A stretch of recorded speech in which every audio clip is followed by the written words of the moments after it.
शहर के सबसे भीड़भाड़ वाले हिस्से के कोने में एक छोटी सी चाय की दुकान थी। नाम था उम्मीद चाय वाला। नाम जितना अजीब लगता, दुकान उतनी ही साधारण थी।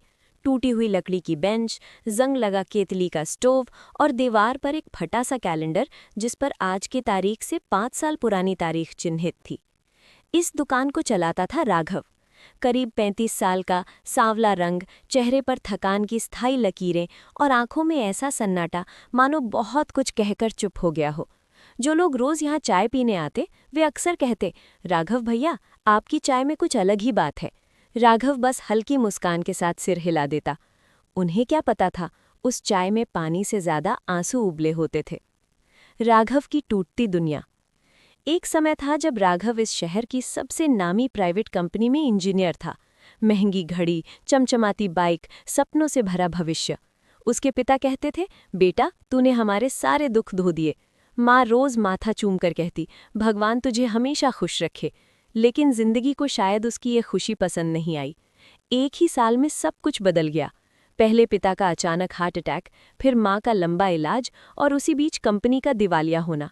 न नौकरी रही, न बचत।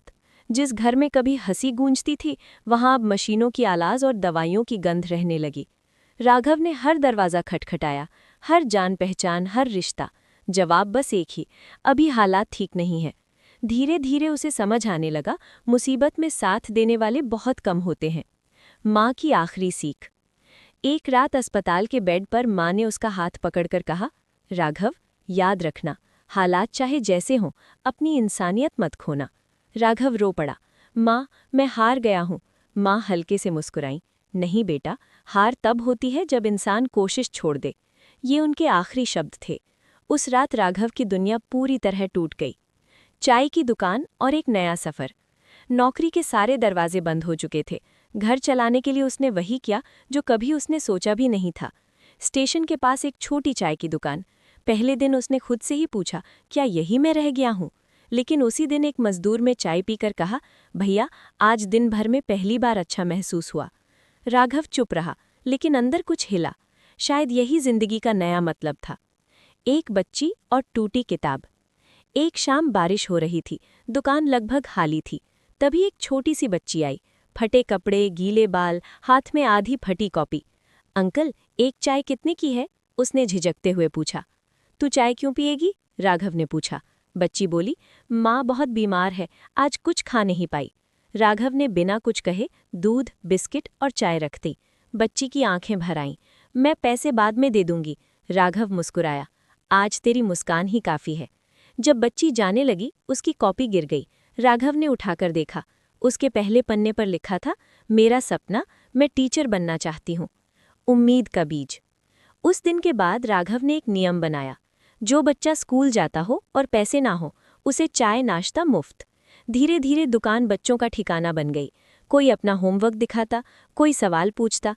राघव, जो कभी इंजीनियर था, अब बच्चों का गुरु बन गया। लोग हैरान थे, राघव, फायदा क्या है? वो बस कहता, शायद यही मेरी कमाई है। जिंदगी का असली इम्तिहान। एक दिन नगर निगम के लोग आए, लाइसेंस दिखाइए। राघव के पास कुछ नहीं था। दुकान हटाने का नोटिस मिल गया। उस रात वो पहली बार सच में टूट गया। उसी बच्ची ने, जो टीचर बनना चाहती थी, कहा, अंकल, आपने हमें कभी हारना नहीं सिखाया। अगले दिन कुछ ऐसा हुआ जिसकी उसने कल्पना भी नहीं की थी।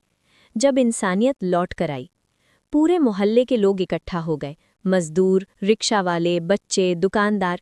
एक बुजुर्ग आगे बढ़े, इस आदमी ने हमारे बच्चों को सपने दिए हैं। नगर निगम वाले चुप थे। सोशल मीडिया पर किसी ने वीडियो डाल दिया। कुछ ही दिनों में कहानी फैल गई। एक एनजीओ ने आगे बढ़कर मदद की। दुकान पक्की हुई, लाइसेंस मिला और उम्मीद चाय वाला अब एक पहचान बन गया। आखिरी संदेश, मॉरल। राघव आज भी वही चाय बनाता है, पर अब उसकी आंखों में सन्नाटा नहीं, सुकून है।